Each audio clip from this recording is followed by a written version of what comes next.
അപ്പം നമുക്കൊരു പാഷൻ ഉണ്ടെങ്കിൽ ബാക്കി ആരും പറയുന്നത് കേൾക്കേണ്ട കാര്യമില്ല. Just listen to your words, your mind. പക്ഷേ ഈ പഠനത്തിനിടെ അത്ര എളുപ്പമല്ലായിരുന്നു. പല എക്സാംസും ഇന്ത്യയിൽ 1-2 സീറ്റുള്ളതാണ്. ഞാൻ 6 എക്സാംസ് വെയിറ്റിംഗ് ഫസ്റ്റ് ആയിട്ടുണ്ട്. അതുകൊണ്ട് തോൽവി എന്താണെന്ന് മറ്റാരേക്കാളും നന്നായിട്ട് അറിയാം. ഞാൻ ആലോചിച്ചത് എനിക്ക് ഒരു ലൈഫേ ഉള്ളൂ. അപ്പോൾ നമ്മുടെ പാഷൻ ഫോളോ ചെയ്താൽ എന്ത് ഹാർഡ്ഷിപ്സ് അതിൽ വന്നാലും നമ്മളതിനെ മറികടക്കാനൊരു വഴി കണ്ടുപിടിക്കും. കാരണം അത് എൻ്റെ ചോയ്സാണ്, ആരും എന്നെ നിർബന്ധിച്ച് പറഞ്ഞു വിട്ടതല്ല. 2 കൊല്ലം എനിക്ക് അതിനു വേണ്ടി നഷ്ടപ്പെടുത്തേണ്ടി വന്നു. പക്ഷേ അതൊരു നഷ്ടമായിട്ട് ഞാൻ കാണുന്നില്ല. ഞാൻ വർക്ക് ചെയ്തുകൊണ്ടിരിക്കുമായിരുന്നു. ഞാൻ എൻ്റെ പാഷനിലെ ഡ്രീമിൽ എത്തിച്ചേരുമായിരുന്നു. അപ്പോൾ എൻ്റെ സീനിയേഴ്സ് എല്ലാവരും ഒരുപോലെ നിരുത്സാഹപ്പെടുത്തി. സർജറി എടുക്കരുത്. ഈ 3 ഇയേഴ്സ് എന്ന് പറയുന്നത് എൻ്റെ ഫ്യൂച്ചർ ലൈഫിലും എൻ്റെ കരിയറിലും എന്തുമാത്രം വ്യത്യാസം ഉണ്ടാക്കാൻ പറ്റും. അപ്പോൾ കുറച്ച് വിഷമിച്ചാലും ഫ്യൂച്ചർ എപ്പോഴും നല്ലതായിരിക്കും. എനിക്ക് നാഷണൽ ലെവൽ ഫസ്റ്റ് റാങ്ക് കിട്ടി. എനിക്കൊരു MCH HPB ചെയ്യാൻ പറ്റി. അതായത് ആ വർഷം 3 പേർക്കാണ് കിട്ടിയത്. അപ്പം ഇന്ത്യയിൽ ആ വർഷം 3 പേര് ഇറങ്ങിയതിൽ ഒരാളായിരുന്നു ഞാനിപ്പോൾ അഭിമാനിക്കുന്നു. അതുകൊണ്ട് സൗത്ത് ഇന്ത്യയിൽ തന്നെ എനിക്ക് ഫസ്റ്റ് MCH HPB സർജൻ ആകാൻ പറ്റി. ഇന്ത്യയിലെ തന്നെ 5th. ഒരു ജോലിക്ക് ഒരാൾ അർഹനാണോ എന്ന് തീരുമാനിക്കുന്നത് അയാളുടെ ജെൻഡർ അല്ല ഒരിക്കലും. അവരുടെ പാഷനും അവർക്ക് എന്ത് ചെയ്യാൻ കഴിയും എന്നുള്ള കാര്യങ്ങളാണ്. അതിലൊരു ജെൻഡർ എന്നുള്ളൊരു കാര്യം വരേണ്ട കാര്യമേ ഇല്ല. ഞാൻ MCHൻ്റെ എക്സാം കഴിഞ്ഞ് പാസ്ഔട്ടായി കഴിഞ്ഞപ്പോൾ എൻ്റെ ഡിപ്പാർട്ട്മെൻറ്റിലെ HOD എന്നെ മുറിയിലേക്ക് വിളിപ്പിച്ചു. അന്ന് വരെ ലേഡീസിന് കൊടുക്കത്തില്ല എന്നുള്ളൊരു സിറ്റുവേഷനിൽ നിന്ന് ഞാൻ അവിടുത്തെ ബെസ്റ്റ് ഔട്ട് ഗോയിങ് സ്റ്റുഡൻ്റായിട്ട് പാസ്സായപ്പോൾ പുള്ളി എന്നോട് പറഞ്ഞു, no lady will be denied a seat in AIIMS CTS department just because of gender. If she has the quality she will be given a seat here.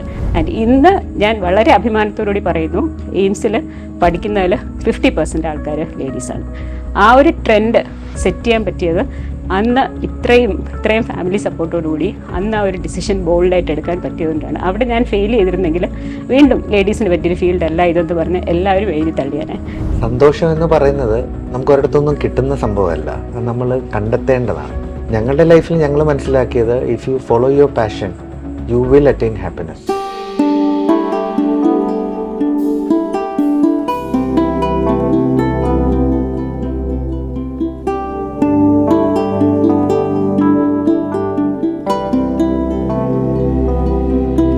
കേരളത്തിലെ പ്രശസ്തരായ ഡോക്ടർമാരെ പരിചയപ്പെടുത്തുന്ന സീരീസിൻ്റെ പുതിയ എപ്പിസോഡിലേക്ക് ഏവർക്കും സ്വാഗതം. ഇന്ന് നമ്മോടൊപ്പം ജോയിൻ ചെയ്യുന്നത് ഡോക്ടർ മുരളി സാറും അതുപോലെ തന്നെ വിനീത മാമുമാണ്. ഡോക്ടർ മുരളി സാർ 97 ബാച്ചിലെ ബ്രില്യൻറ്റ് സ്റ്റഡി സെൻ്ററിലെ വിദ്യാർത്ഥിയായിരുന്നു. തുടർന്ന് കോട്ടയം മെഡിക്കൽ കോളേജിൽ നിന്നും MBBS പഠനം, വിദേശ യൂണിവേഴ്സിറ്റികളിൽ നിന്നും അനവധി ബിരുദങ്ങൾ നേടിയതിനു ശേഷം MCH HPB സർജറിയിൽ MCH ബിരുദം നേടിയ സൗത്ത് ഇന്ത്യയിലെ ആദ്യ ഡോക്ടറാണ്. അതുപോലെ തന്നെ വിനീത മാം തിരുവനന്തപുരം മെഡിക്കൽ കോളേജിൽ നിന്നും MBBS ബിരുദം നേടി, തുടർന്ന് സർജറിയിൽ ബിരുദം നേടി. അതിനുശേഷം ഹാർവാർഡ് യൂണിവേഴ്സിറ്റി അടക്കമുള്ള വിദേശ സർവകലാശാലകളിൽ നിന്നും ഉന്നത ബിരുദങ്ങൾ കരസ്ഥമാക്കി. ഇപ്പം കോട്ടയം മെഡിക്കൽ കോളേജിൽ കാർഡിയോ തൊറാസിക് സർജനായിട്ട് വർക്ക് ചെയ്യുകയാണ്. രണ്ടുപേർക്കും ഈ ഒരു എപ്പിസോഡിലേക്ക് സ്നേഹപൂർവ്വം സ്വാഗതം. എല്ലാവരെയും ഒരു കാര്യം കൂടി ഓർമ്മിച്ചുകൊള്ളട്ടെ, ഈ വർഷത്തെ നീറ്റ് 2025 ഓൾ ഇന്ത്യ എക്സാമിൽ 1066 സ്വന്തമാക്കിയ നന്ദന മുരളിയുടെ പേരൻസ് ആണ് നമ്മോടൊപ്പം ജോയിൻ ചെയ്യുന്നത്.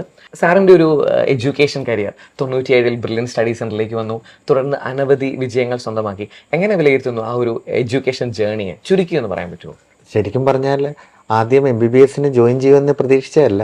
ഞാൻ ഒരു എഞ്ചിനീയർ ആകണമെന്ന് ആഗ്രഹിച്ച ഒരു വ്യക്തിയാണ്. പിന്നെ മെഡിസിൻ എന്ന് കിട്ടുമെന്ന് നമുക്ക് പ്രതീക്ഷയില്ലായിരുന്നു. പക്ഷേ ദൈവം സഹായിച്ചത് കിട്ടിയപ്പോൾ കോട്ടയം മെഡിക്കൽ കോളേജ് വീടിനടുത്തായതുകൊണ്ട് മെഡിസിൻ ജോയിൻ ചെയ്തു. ആദ്യം പക്ഷേ എനിക്ക് ഭയങ്കര ബുദ്ധിമുട്ടായിരുന്നു ഇതുമായിട്ടൊന്ന് കോപ്പപ്പ് ചെയ്ത് പോകാൻ. ആദ്യത്തെ 3 മാസം ഇട്ടിട്ട് പോകണമെന്ന് വല്ല പലപ്പോഴും തോന്നിയിട്ടുണ്ട്. കാരണം പല സംഭവങ്ങളും എനിക്ക് മനസ്സിലാക്കാൻ പറ്റുന്നതിന് അതീതമായിരുന്നു. ഭയങ്കര അഡ്ജസ്റ്റ്മെൻറ്റ് പ്രോബ്ലംസ്, നമ്മൾ ഒത്തിരി നല്ല രീതിയിൽ പഠിച്ച് വന്നിട്ട് തോൽവികൾ ഏറ്റുവാങ്ങാൻ പറ്റാത്ത സിറ്റുവേഷൻസിൽ അങ്ങനെയൊക്കെ സ്ട്രെസ്സും സ്ട്രെയിനും ഭയങ്കര കൂടുതലായിരുന്നു. പക്ഷേ ഒരു 6 മന്ത്സ് കഴിഞ്ഞപ്പോൾ അത് അതിജീവിച്ച് പിന്നീട് എൻജോയ് ചെയ്ത് പോകാൻ പറ്റി. പക്ഷേ സാധാരണ ഏതൊരു പ്രൊഫഷണൽ കോഴ്സ് പോലെയും ഇതിനകത്ത് എൻജോയ്മെൻറ്റും നമ്മൾ കണ്ടെത്താറുണ്ട്. എന്താണ് ഇത് പഠിക്കേണ്ടതെന്ന് മനസ്സിലാക്കുക, നമുക്ക് എന്തായിത്തീരണമെന്നുള്ളതും ഒന്ന് മനസ്സിലാക്കിയ വഴി വളരെ എളുപ്പമാണ്. പലപ്പോഴും MBBS കഴിയുമ്പോഴും നമ്മളെങ്ങും എത്തുന്നില്ല. പക്ഷേ MBBS കഴിയുമ്പോഴേ നമുക്ക് ഏകദേശം ഒരു രൂപരേഖ കിട്ടും, നമുക്ക് എന്താവാൻ പറ്റും, നമുക്ക് എന്താണ് നമ്മളുടെ പാഷൻ എന്നുള്ളത്. ആ ഒരു പാഷൻ അനുസരിച്ച് പോവുക. എന്നെ സംബന്ധിച്ചിടത്തോളം MBBS കഴിഞ്ഞപ്പോൾ ഓർഗൻ ട്രാൻസ്പ്ലാന്റ് അല്ലെങ്കിൽ ലിവർ അങ്ങനെയുള്ള കുറച്ച് കാര്യങ്ങൾ ഭയങ്കര ഇൻട്രസ്റ്റിംഗ് ആയിട്ട് തോന്നി. അപ്പോൾ അത് എങ്ങനെ എത്തിച്ചേരണമെന്ന് അറിയത്തില്ല. പിന്നെ എനിക്ക് മനസ്സിലായി സർജറി എടുത്ത് ട്രാൻസ്പ്ലാന്റ് സർജറി അങ്ങനെയൊക്കെ എത്താമെന്ന്. അങ്ങനെ ഞാൻ സർജറി എടുത്തു കഴിഞ്ഞു. എനിക്കറിയത്തില്ല ഇന്ത്യയിൽ എങ്ങനെ അത് എത്തുമെന്നുള്ളത്. അപ്പോൾ എനിക്ക് ക്യാൻസർ സർജറി ഇഷ്ടമാണ്, ലിവർ ഇഷ്ടമാണ്, ട്രാൻസ്പ്ലാന്റ് ഇഷ്ടമാണ്. പക്ഷേ ഇതെല്ലാം കൂടെ കൂടിയുള്ള ഒരു കോഴ്സുകൾ വളരെ കുറവാണ്. അപ്പോൾ അങ്ങനെ ഇരുന്നപ്പോഴാണ് എനിക്ക് ഓൾ ഇന്ത്യ ഇൻസ്റ്റിറ്റ്യൂട്ടിൽ സർജിക്കൽ ഓങ്കോളജി ട്രെയിനിങ് കിട്ടി. അവിടെ ചെന്നപ്പോൾ എനിക്ക് മനസ്സിലായി ഓങ്കോ സർജറി, അതിലൂടെ എനിക്ക് ഒരുപക്ഷെ ട്രാൻസ്പ്ലാന്റിൽ എത്താൻ ലേറ്റ് ആവും. ഗ്യാസ്ട്രോ സർജറി ആ വഴിയാണ് ഇച്ചിരി എളുപ്പം എന്നുള്ളത് മനസ്സിലായി. അങ്ങനെ എനിക്ക് ആ സമയം ILBS ട്രെയിനിങ്ങിനുള്ള ഫെസിലിറ്റി കിട്ടി. അങ്ങനെ MCH അവിടെ നിന്ന് എടുത്തു. അപ്പോൾ ഒരു പരിധിവരെയുള്ള എനിക്ക് ഗ്യാസ്ട്രോയും HPVയും ട്രാൻസ്പ്ലാന്റും എനിക്ക് HPBയിലുള്ള അല്ല GIയിലുള്ള ഓങ്കോ സർജറീസും എനിക്ക് കവർ ചെയ്യാൻ പറ്റി. പക്ഷേ ഈ പഠനത്തിനിടെ അത്ര എളുപ്പമല്ലായിരുന്നു. പല എക്സാംസും ഇന്ത്യയിൽ 1-2 സീറ്റ് ഉള്ളതാണ്. ഞാൻ 6 എക്സാംസ് വെയിറ്റിംഗ് ഫസ്റ്റ് ആയിട്ടുണ്ട്. അതുകൊണ്ട് തോൽവി എന്താണെന്ന് മറ്റാരേക്കാളും നന്നായിട്ട് അറിയാം. ആദ്യമൊക്കെ അക്സെപ്റ്റ് ചെയ്യാൻ ബുദ്ധിമുട്ടായിരുന്നു. പിന്നെ ഓരോ തോൽവി വരുമ്പോഴും വാശിയായിരുന്നു. കാരണം എനിക്ക് ആദ്യത്തെ ILBS എക്സാമും ഞാൻ ക്വാളിഫൈ ചെയ്തതാണ്, പക്ഷേ വെയിറ്റിംഗ് ഫസ്റ്റ് ആയിപ്പോയി. രണ്ടാമത്തെ എക്സാമും ഞാൻ ക്വാളിഫൈ ചെയ്തു, വീണ്ടും വെയിറ്റിംഗ് ഫസ്റ്റായി. മൂന്നാമത്തെ എക്സാമിലാണ് എനിക്ക് കിട്ടിയത്. എനിക്ക് പലപ്പോഴും ഇന്ത്യയിലെ വളരെ നല്ല ഇൻസ്റ്റിറ്റ്യൂട്ട്സുകൾ പലതും ഞാൻ ക്വാളിഫൈ ചെയ്ത് കിട്ടുമായിരുന്നു. പക്ഷെ അതെല്ലാം ഞാൻ ഈ ഒരു എക്സാം, എൻ്റെ പാഷൻ എനിക്ക് HPV സർജറി തന്നെ ചെയ്യണം, ഞാൻ എടുക്കുവാണെങ്കിൽ HPV സർജറി എടുക്കുകയുള്ളൂ, അതായിരുന്നു എൻ്റെ പാഷൻ.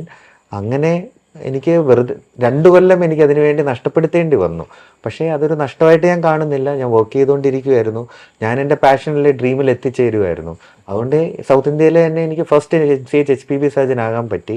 ഇന്ത്യയിലെ തന്നെ 5th. ആ ഒരു HPV അവിടെ ചെയ്തതുകൊണ്ട് എനിക്ക് പല ഫോറിൻ എക്സാംസും എനിക്ക് ഇന്ത്യൻ ട്രെയിനിങ്ങോടുകൂടി എക്സാം എഴുതാനുള്ള എനിക്ക് പെർമിഷൻ കിട്ടി. അത് പലപ്പോഴും യൂറോപ്യൻ അല്ലെ അമേരിക്കയിലും വലിയ വലിയ ഇൻസ്റ്റിറ്റ്യൂട്ട്സിൽ പഠിക്കുന്നവർക്ക് മാത്രം എഴുതാൻ പറ്റുന്ന എക്സാമുകൾ എനിക്ക് എഴുതാനുള്ള പെർമിഷൻ കിട്ടി. ഇന്ത്യൻ ട്രെയിനിങ് വെച്ച് എനിക്കതെല്ലാം കരസ്ഥമാക്കാൻ പറ്റി. അതായത് European board of surgery, general surgery, surgical oncology, multivisceral transplant surgery, liver transplant surgery. അങ്ങനെ എനിക്ക് ഈ എക്സാംസ് ക്വാളിഫൈ ചെയ്തുകൊണ്ട് എനിക്ക് FRCSഉം വിതൗട്ട് എക്സാം എനിക്ക് ഡിഗ്രി അവർ കൺഫർ ചെയ്തു. അതുപോലെ അമേരിക്കൻ കോളേജ് ഓഫ് സർജൻസിൻ്റെയും ഫെലോഷിപ്പ് എനിക്ക് കിട്ടി. അപ്പോൾ ശരിക്കും ഒത്തിരി കഷ്ടപ്പെട്ടാണ് അവിടെ വരെ എത്തിയത്. അത് എല്ലാവരും പുറമേ നോക്കുമ്പോൾ എല്ലാം ഡിഗ്രീസ് ഉണ്ടെന്ന്, പക്ഷെ ഡിഗ്രി വരെ എത്താൻ ഒത്തിരി തവണ തോറ്റാണ് അവിടെ വരെ എത്തിയത്.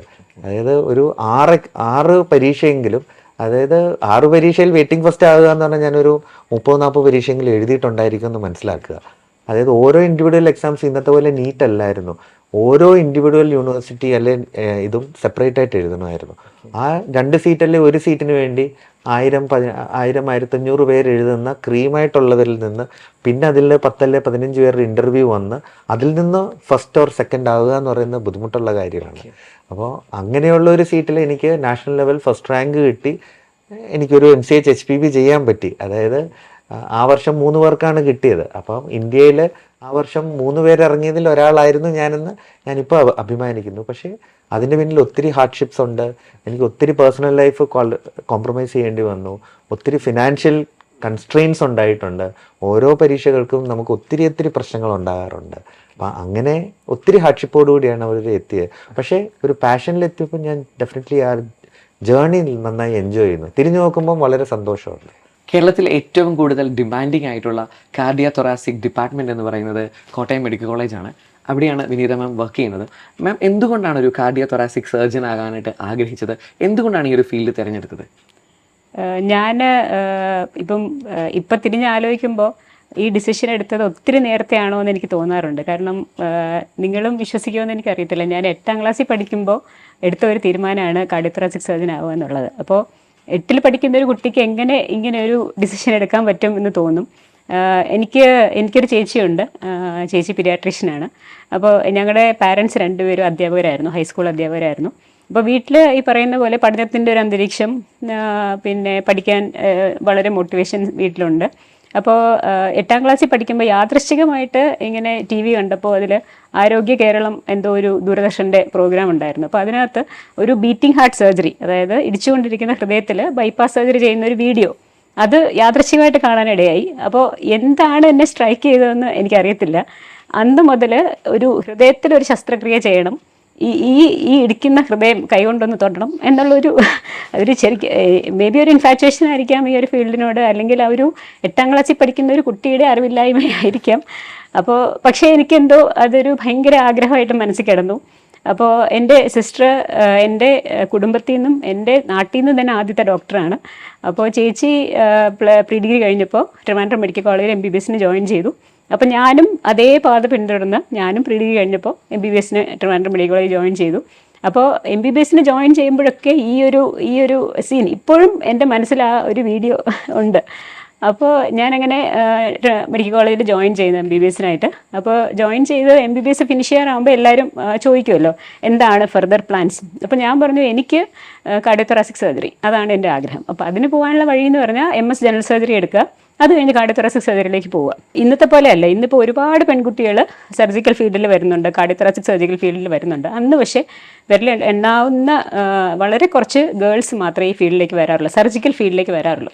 കാരണം പൊതുവേ പറയുന്നതാണ് സർജറി കുറച്ച് തിരക്കുള്ള ഫീൽഡാണ്, ഫാമിലി ടൈം വളരെ കുറവാണ്, സർജറി ഉള്ള ലേഡീസിന് ഒരു ഫാമിലി ലൈഫ് ബുദ്ധിമുട്ടാണ്. അപ്പം അങ്ങനെ കുറേ ഒരു കൺസെപ്റ്റ് അന്നുള്ള സമയമാണ്. അപ്പോൾ എൻ്റെ സീനിയേഴ്സ് എല്ലാവരും ഒരുപോലെ നിരുത്സാഹപ്പെടുത്തി സർജറി എടുക്കരുത്. കാരണം എനിക്ക് നല്ല റാങ്ക് ഉണ്ടായിരുന്നു. ഞാൻ Kerala university final MBBS second rank holder ആയിരുന്നു. അപ്പോൾ എൻട്രൻസിന് എന്തായാലും നല്ല റാങ്ക് കിട്ടും. അപ്പോൾ മെഡിക്കൽ ഫീൽഡാണ് നല്ലത്, ഇൻ്റർവെൻഷണൽ കാർഡിയോളജി, ഇൻ്റർവെൻഷണൽ ഗ്യാസ്ട്രോ, അങ്ങനെ ഒത്തിരി കാര്യങ്ങളുണ്ട്, അതെടുക്കാം എന്നൊക്കെ എല്ലാവരും പറഞ്ഞു. പക്ഷേ ഞാൻ ആലോചിച്ചത് എനിക്ക് ഒരു ലൈഫേ ഉള്ളൂ. അപ്പോൾ നമ്മുടെ പാഷൻ ഫോളോ ചെയ്താൽ എന്ത് ഹാർഡ്ഷിപ്സ് അതിൽ വന്നാലും നമ്മൾ അതിനെ മറികടക്കാനൊരു വഴി കണ്ടുപിടിക്കും. കാരണം അത് എൻ്റെ ചോയ്സാണ്, ആരും എന്നെ നിർബന്ധിച്ച് പറഞ്ഞു വിട്ടതല്ല. അപ്പോൾ എൻ്റെ പാരൻസ് ടീച്ചേഴ്സായിരുന്നു, അവർക്ക് മെഡിക്കൽ ഫീൽഡിൽ യാതൊരു രീതിയിലുള്ള ഒരു എക്സ്പീരിയൻസും ഇല്ല. അപ്പോൾ അവർ രണ്ടുപേരും എൻ്റെ കൂടെ നിന്നു. അപ്പോൾ MBBS പാസ്സാവുന്ന സമയത്തും എൻ്റെ ഫാദർ എന്നോട് പറഞ്ഞു നിനക്ക് ഇഷ്ടമുള്ള ഫീൽഡ് സെലക്ട് ചെയ്യാം, പിന്നെ നമുക്ക് ഈ പറയുന്ന പോലെ മാരേജ് അങ്ങനത്തെ കുറച്ച് കാര്യങ്ങൾ ഇതിനിടയ്ക്ക് വരുമല്ലോ. അപ്പോൾ അദ്ദേഹം എന്നോട് പറഞ്ഞൊരു കാര്യം, MS ജനറൽ സർജറിക്ക് ജോയിൻ ചെയ്യുക, എന്നിട്ട് നമുക്ക് മാരേജിനെ പറ്റി ആലോചിക്കാം. കാരണം അതിന് മുന്നേ മാരേജ് കഴിയുകയും സർജറിക്ക് ജോയിൻ ചെയ്യാൻ ഹസ്ബൻഡിൻ്റെ വീട്ടുകാരോ ഹസ്ബൻഡോ സമ്മതിക്കാതിരിക്കുന്ന ഒരു സിറ്റുവേഷൻ വന്നാൽ പിന്നെ അത് വിഷമം ഉണ്ടാക്കുന്ന ഒരു സിറ്റുവേഷൻ ആയിരിക്കും. അപ്പോൾ ഞാനും അതുപോലെ എന്നാൽ പിന്നെ MS general surgery first time തന്നെ PG എൻട്രൻസ് ക്വാളിഫൈ ചെയ്തു, MS ജനറൽ സർജറിക്ക് ജോയിൻ ചെയ്ത് ഫസ്റ്റ് ഇയർ പഠിച്ചുകൊണ്ടിരുന്ന സമയത്താണ് ഇദ്ദേഹത്തെ പരിചയപ്പെടുന്നതും. അപ്പോൾ ഇങ്ങനെ ഒരു പ്രപ്പോസൽ വന്നപ്പോൾ ഞാൻ ഒരു ഡിമാൻഡേ വെച്ചുള്ളൂ, എനിക്ക് കാർഡിയോതൊറാസിക് സർജറി എടുക്കണം. അപ്പോൾ അതിന് സമ്മതമാണെങ്കിൽ നമുക്ക് ഈ അലയൻസുമായിട്ട് മുന്നോട്ട് പോകാം. അപ്പോൾ ഞാൻ പുള്ളി അത് സമ്മതിക്കുകയോ ഇല്ലയോ എന്നുള്ള എനിക്ക് യാതൊരു പ്രതീക്ഷയില്ല. പക്ഷേ പുള്ളി ഇത് ഹോൾ ഹാർട്ടഡ്ലി സമ്മതിച്ചു. അപ്പോൾ പുള്ളി പറഞ്ഞത് നിൻ്റെ പാഷൻ ഫോളോ ചെയ്തോളൂ, എനിക്കൊരു പ്രശ്നമില്ല. അപ്പോൾ ആ ഒരു കോൺഫിഡൻസും ധൈര്യവും കിട്ടിയതുകൊണ്ടാണ് തീർച്ചയായിട്ടും ഞാൻ MS കഴിഞ്ഞിട്ട് പിന്നെ കാർഡിയോതൊറാസിക് സർജറിയിലേക്ക് വന്നതും. അപ്പോൾ കാർഡിയോതൊറാസിക് സർജറി ചെയ്യുമ്പോൾ വെറുതെ എവിടുന്നെങ്കിലും ഒരു ഡിഗ്രി എടുക്കുക എന്നുള്ളതല്ല, ഇന്ത്യയുടെ അപ്പെക്സ് ഇൻസ്റ്റിറ്റ്യൂട്ടിൽ നിന്ന് തന്നെ എനിക്ക് ഒരു ഡിഗ്രി വേണം എന്നുള്ളത് എനിക്ക് ഭയങ്കര നിർബന്ധമുള്ള കാര്യമായിരുന്നു. അപ്പോൾ അങ്ങനെ നോക്കുമ്പോൾ ഓൾ ഇന്ത്യ ഇൻസ്റ്റിറ്റ്യൂട്ട് ഡൽഹിയാണ് ഇന്ത്യയിലെ ഏറ്റവും ഇപ്പോഴും അപ്പെക്സ് ഇൻസ്റ്റിറ്റ്യൂട്ട് എന്ന് പറയാൻ പറ്റുന്നത്. അപ്പോൾ ഓൾ ഇന്ത്യ ഇൻസ്റ്റിറ്റ്യൂട്ടിൽ എത്തിപ്പെടുക എന്ന് പറയുന്നത് ശരിക്കും പറഞ്ഞാൽ ബാലികേറ മലയാണ്. അന്ന് സീറ്റ് വളരെ കുറവാണ്. എൻട്രൻസ് ഡൽഹിയിൽ പോയി എഴുതണം, എൻട്രൻസ് തിയറി കഴിഞ്ഞിട്ട് പ്രാക്ടിക്കൽ ഇൻ്റർവ്യൂ അറ്റൻഡ് ചെയ്യണം. അപ്പോൾ അതിന് കുറച്ച് പ്രാക്ടിക്കൽ എക്സ്പീരിയൻസ് വേണം. ഇത് മാത്രമല്ല, ഏറ്റവും വലിയ നെഗറ്റീവ് ഫാക്ടർ എന്ന് പറഞ്ഞാൽ ഞാനൊരു ഫീമെയിൽ ആണെന്നുള്ളതാണ്. അപ്പോൾ എല്ലാവരും തന്നെ പറഞ്ഞു ഓൾ ഇന്ത്യ ഇൻസ്റ്റിറ്റ്യൂട്ടിൽ ശ്രമിക്കേണ്ട ആവശ്യമേ ഇല്ല, ഇൻ്റർവ്യൂ ഉള്ള ഒരു ഇൻസ്റ്റിറ്റ്യൂട്ടിലും നിങ്ങൾക്ക് കാർഡിയോതൊറാസിക് സർജറി കിട്ടില്ല, കാരണം because you are A female.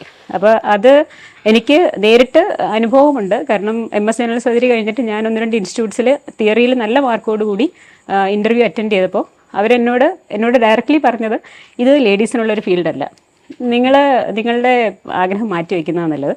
കാരണം കുട്ടികൾ അങ്ങനത്തെ റെസ്പോൺസിബിലിറ്റീസ് വരുമ്പോൾ ഈ ജോലി മുന്നോട്ട് കൊണ്ടുപോകാൻ നിങ്ങൾക്ക് പറ്റത്തില്ല. അപ്പം ഞങ്ങൾക്ക് വെറുതെ ഒരു സീറ്റ് വേസ്റ്റ് ആക്കാൻ താല്പര്യമില്ല. So this is not a job for ladies. അപ്പോൾ അത് പറയുമ്പോൾ ഞാൻ ആലോചിച്ചതെന്ന് വെച്ചാൽ ഒരു ജോലിക്ക് ഒരാൾ അർഹനാണോ എന്ന് തീരുമാനിക്കുന്നത് അയാളുടെ ജെൻഡർ അല്ല ഒരിക്കലും, അവരുടെ പാഷനും അവർക്ക് എന്ത് ചെയ്യാൻ കഴിയും എന്നുള്ള കാര്യങ്ങളാണ്. അതിലൊരു ജെൻഡർ എന്നുള്ളൊരു കാര്യം വരേണ്ട കാര്യമേ ഇല്ല. May be this is A mail dominated field. അന്ന് വളരെ മെയിൽസ് മാത്രമുള്ള ഫീൽഡാണിത്. അപ്പോൾ അവിടെ വരുമ്പോൾ അവിടെ വരണം എന്നുണ്ടെങ്കിൽ എനിക്ക് അത്രയും പാഷനും അത്രയും ആഗ്രഹം ഉണ്ടായിട്ടല്ലേ ഞാൻ വരുന്നത്. അപ്പോൾ അങ്ങനെ വരുന്ന ഒരാളോട് ഇത് നിങ്ങളുടെ ഫീൽഡ് അല്ല എന്ന് പറയുന്നത് തെറ്റായ കാര്യമല്ലേ. അപ്പോൾ എനിക്ക് അവരുടെ ഒരു മറുപടി ഒരിക്കലും ജസ്റ്റിഫൈ ചെയ്യാൻ പറ്റിയില്ല. അപ്പോൾ എൻ്റെ ഹസ്ബൻഡ് എന്നോട് പറഞ്ഞു, അവരുടെ ആംഗിളിൽ നിന്ന് പറഞ്ഞതാണ്, അത് നോക്കണ്ട, നമുക്ക് നമ്മുടെ ശ്രമം മുന്നോട്ട് തന്നെ കൊണ്ടുപോകാം. അങ്ങനെ ഞാൻ ഓൾ ഓവർ ഇന്ത്യയുള്ള 4-5 ഇൻസ്റ്റിറ്റ്യൂട്ട്സ് എല്ലാം അദ്ദേഹമായിട്ട് പോയി എക്സാംസ് എഴുതി, എല്ലായിടത്തും ക്വാളിഫൈ ചെയ്തു. അവസാനം ഡൽഹിയിൽ GB പന്ത് ഇൻസ്റ്റിറ്റ്യൂട്ടിൽ നാഷണലി ഫസ്റ്റ് റാങ്ക് കിട്ടി. അപ്പോൾ ഞാൻ എന്നാൽ അവിടെ ജോയിൻ ചെയ്താലോ എന്നിങ്ങനെ ആഗ്രഹിച്ചപ്പോൾ അദ്ദേഹമാണ് പറഞ്ഞത് ഒരു 6 months കൂടെ വെയിറ്റ് ചെയ്യാം, എയിംസിൻ്റെ എൻട്രൻസ് വരുന്നുണ്ട്. കാരണം ഫസ്റ്റ് ടൈം എഴുതിയിട്ട് എനിക്ക് അവർ തന്നില്ല. അപ്പോൾ അവിടെ ഒരു ഏകദേശം ഒരു അൺറിട്ടൺ റൂൾ ഉണ്ടായിരുന്നു ലേഡീസിന് കൊടുക്കില്ല എന്നുള്ളത്. കാരണം അവർക്ക് 15 വർഷം മുന്നേ അവിടെ പഠിച്ച ഒരു ലേഡിയുടെ പെർഫോമൻസിൽ അവരൊട്ടും സാറ്റിസ്ഫൈഡ് ആയിരുന്നില്ല. അപ്പോൾ അതിനുശേഷം ലേഡീസിന് ഞങ്ങളുടെ ഇൻസ്റ്റിറ്റ്യൂട്ടിൽ പ്രവേശനമില്ല എന്നവർ എഴുതാതെ എഴുതി വെച്ച ഒരു നിയമമായിരുന്നു. അപ്പോൾ ഞാൻ പറഞ്ഞു എന്നാലും ഞാനൊന്ന് ട്രൈ ചെയ്ത് നോക്കാം. അങ്ങനെ GB പന്ത് കിട്ടിയിട്ടും ഞാൻ ജോയിൻ ചെയ്തില്ല. 6 months എയിംസിൽ അവിടുത്തെ ഹെഡിനെ പോയി കണ്ട് സംസാരിച്ച് നോൺ അക്രഡായിട്ട് അവിടെ വർക്ക് ചെയ്തു. 4.5 മാസം അവിടെ ഞാൻ വർക്ക് ചെയ്തു. അപ്പോൾ ഞാൻ അവിടെ വർക്ക് ചെയ്യുന്ന സമയത്ത് എൻ്റെ മൂത്ത കുട്ടിക്ക് 2.5 വയസ്സ് പ്രായമാണ്, എൻ്റെ ഇളയ കുട്ടിക്ക് 4 മാസം പ്രായമാണ്. അപ്പോൾ അവരെ രണ്ടുപേരെയും കോട്ടയത്ത് ഹസ്ബൻഡിൻ്റെ വീട്ടിൽ ഏൽപ്പിച്ചിട്ടാണ് ഞാൻ ഡൽഹി പോയത്. അപ്പോൾ ആ 4.5 മാസം എന്ന് പറഞ്ഞാൽ ഒരു ദിവസം പോലും ഞാൻ ലീവ് എടുത്തിട്ടില്ല. ഞാൻ പോയിട്ട് പിന്നെ നാട്ടിലേക്ക് തിരിച്ചു വരുന്ന 4.5 മാസം കഴിഞ്ഞിട്ടാണ്. അപ്പോൾ ആദ്യമൊക്കെ മകൻ എന്നെ തിരിച്ചറിയില്ലായിരുന്നു. അപ്പോൾ ഈ സ്ട്രേഞ്ചർ ആൻസൈറ്റി എന്നൊക്കെ പറയുന്ന പോലെ ഞാൻ വരുമ്പോൾ അവൻ ഭയങ്കരമായിട്ട് കരയുമായിരുന്നു. ഇപ്പം കുട്ടികളുമായിട്ട് വളരെ ഒരു ഗ്യാപ്പ് ഫീൽ ചെയ്യുമായിരുന്നു. അപ്പോൾ അതൊക്കെ ഒരു ആസ് എ മദർ എന്നെ വളരെയധികം എന്നെ സങ്കടപ്പെടുത്തിയിട്ടുള്ള കാര്യങ്ങളാണ്. പക്ഷേ ഞാൻ വിചാരിച്ചു ഒരു 3 yearsൻ്റെ കാര്യമേ ഉള്ളൂ. ഈ 3 years എന്ന് പറയുന്നത് എൻ്റെ ഫ്യൂച്ചർ ലൈഫിലും എൻ്റെ കരിയറിലും എന്തുമാത്രം വ്യത്യാസം ഉണ്ടാക്കാൻ പറ്റും. അപ്പോൾ കുറച്ച് വിഷമിച്ചാലും ഫ്യൂച്ചർ എപ്പോഴും നല്ലതായിരിക്കും. നമ്മൾ ഒരുപാട് പേഴ്സണലി അല്ലെങ്കിൽ പ്രൊഫഷണലി കോംപ്രമൈസ് ചെയ്ത് ഇഷ്ടമില്ലാത്തൊരു ഫീൽഡ് എടുത്ത് കുട്ടികളുടെ കൂടെ നിന്ന് കഴിഞ്ഞാൽ ഫ്യൂച്ചറിൽ നമ്മളും ഫ്രസ്ട്രേറ്റഡ് ആയിരിക്കും. ആ ഫ്രസ്ട്രേഷൻ ചിലപ്പോൾ ഈ കുഞ്ഞുങ്ങൾ കാരണമാണല്ലോ എനിക്ക് എൻ്റെ പാഷൻ കംപ്ലീറ്റ് ചെയ്യാൻ പറ്റാത്തത് എന്ന് നമുക്ക് തോന്നിക്കഴിഞ്ഞാൽ നമ്മളവിടെ ഫെയിൽ ചെയ്യുകയാണ്. അപ്പോൾ ആ 3 years പാരൻസും ഇൻലോസും എല്ലാം വളരെയധികം സപ്പോർട്ട് ചെയ്തു. കുട്ടികളെ നോക്കി, ഹസ്ബൻഡിൻ്റെ സപ്പോർട്ട്, ഫാമിലി സപ്പോർട്ട് നന്നായിട്ടുണ്ടായിരുന്നു. എനിക്ക് ബെസ്റ്റ് ഔട്ട് ഗോയിങ് സ്റ്റുഡൻ്റായിട്ട് തന്നെ എയിംസിൽ നിന്ന് MCH പാസ് ഔട്ട് ആവാനും പറ്റി. അത് കോഴ്സ് കഴിഞ്ഞ് next day early morning first air ഇന്ത്യയുടെ ഫ്ലൈറ്റിൽ ഞാൻ തിരിച്ചെത്തി. ആൻഡ് അതിനുശേഷം കോട്ടയം മെഡിക്കൽ കോളേജിൽ ജയകുമാർ സാറിനെ കണ്ട് മെഡിക്കൽ കോളേജിൽ ജോയിൻ ചെയ്തു. അന്ന് തൊട്ട് ഇന്ന് വരെ ഇപ്പം ഞാൻ തിരിഞ്ഞു നോക്കുമ്പോൾ ഞാൻ അന്ന് ഒരുപക്ഷെ അവിടെ പോയില്ലായിരുന്നെങ്കിൽ എൻ്റെ കുഞ്ഞുങ്ങൾക്ക് എനിക്ക് ഇത്രയും ഒരു സ്റ്റോറി പറഞ്ഞു കൊടുക്കാനോ ഒരു ഇമ്പോസിബിൾ എന്ന് വിചാരിച്ചിരുന്ന ഒരു കാര്യം പോസിബിൾ ആക്കാൻ പറ്റി. എനിക്ക് ഏറ്റവും ഇന്ന് ഓർമ്മയുള്ളത്, ഞാൻ MCHൻ്റെ എക്സാം കഴിഞ്ഞ് പാസ് ഔട്ടായി കഴിഞ്ഞപ്പോൾ എൻ്റെ ഡിപ്പാർട്ട്മെൻറ്റിലെ HOD എന്നെ മുറിയിലേക്ക് വിളിപ്പിച്ചു. അപ്പോൾ അന്ന് വരെ ലേഡീസിന് കൊടുക്കത്തില്ല എന്നുള്ളൊരു സിറ്റുവേഷനിൽ നിന്ന് ഞാൻ അവിടുത്തെ ബെസ്റ്റ് ഔട്ട് ഗോയിങ് സ്റ്റുഡൻ്റായിട്ട് പാസ്സായപ്പോൾ പുള്ളി എന്നോട് പറഞ്ഞു, no lady will be denied a seat in AIIMS CTS department just because of gender. If she has the quality she will be given a seat here. And ഇന്ന് ഞാൻ വളരെ അഭിമാനത്തോടുകൂടി പറയുന്നു, എയിംസിൽ പഠിക്കുന്നതിൽ 50% ആൾക്കാർ ലേഡീസാണ്.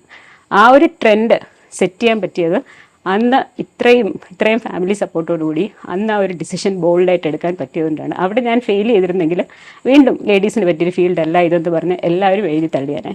അപ്പം നമുക്കൊരു പാഷൻ ഉണ്ടെങ്കിൽ ബാക്കി ആരും പറയുന്നത് കേൾക്കേണ്ട കാര്യമില്ല. Just listen to your words, your mind. നിങ്ങളുടെ മനസ്സെന്ത് പറയുന്നു. കാരണം ഒരിടത്തുനിന്ന് പോലും എൻ്റെ ഹസ്ബൻഡിൻ്റെയും എൻ്റെ പാരൻസിൻ്റെയും സൈഡിൽ നിന്നല്ലാതെ ഒരാൾ പോലും എന്നെ ഇതിന് പ്രോത്സാഹിപ്പിച്ചിട്ടില്ല. എല്ലാവരും നിരുത്സാഹപ്പെടുത്തിയിട്ടേ ഉള്ളൂ. അപ്പോൾ ആ ഒരു സാഹചര്യത്തിൽ പിടിച്ചു നിന്ന് ഇത്രയും വലിയൊരു സ്ഥലത്ത് നിന്ന് പഠിച്ചിറങ്ങിയതിന് ഇതിൽ എൻ്റെ ഒരു കഴിവായിട്ട് ഞാൻ കാണുന്നില്ല. പക്ഷേ ഇവരാരുടെയെങ്കിലും സപ്പോർട്ട് ഇല്ലായിരുന്നെങ്കിൽ ഇന്ന് എനിക്ക് എൻ്റെ ഫാമിലിയെ ഈ കൂട്ടത്തിൽ കൊണ്ടുപോകാൻ പറ്റത്തില്ല. പക്ഷേ അപ്പോൾ ഇതൊരു മുന്നോട്ട് കടന്നു വരാൻ ശ്രമിക്കുന്ന കുട്ടികളോട് എനിക്ക് പറയാനുള്ള കാര്യം ഇതാണ്, ഫസ്റ്റ് ഫോളോ യുവർ മൈൻഡ്. നിങ്ങൾക്ക് എന്താണ് ആഗ്രഹം, അതിൽ വേറെ ആരുടെയും കാര്യങ്ങൾ കേൾക്കേണ്ട കാര്യമില്ല. അപ്പോൾ ഇപ്പോൾ കോട്ടയത്ത് വർക്ക് ചെയ്യുമ്പോഴത്തേക്കും ഇത്രയും ഹെക്ടിക് ഷെഡ്യൂളിൽ വർക്ക് ചെയ്തിട്ടും ഞാൻ എൻ്റെ വർക്ക് എൻജോയ് ചെയ്യാൻ കാരണം എന്നെ ഇതിലേക്ക് ആരും തള്ളിവിട്ടതല്ല. ഇത് എൻ്റെ ഡിസിഷനാണ്.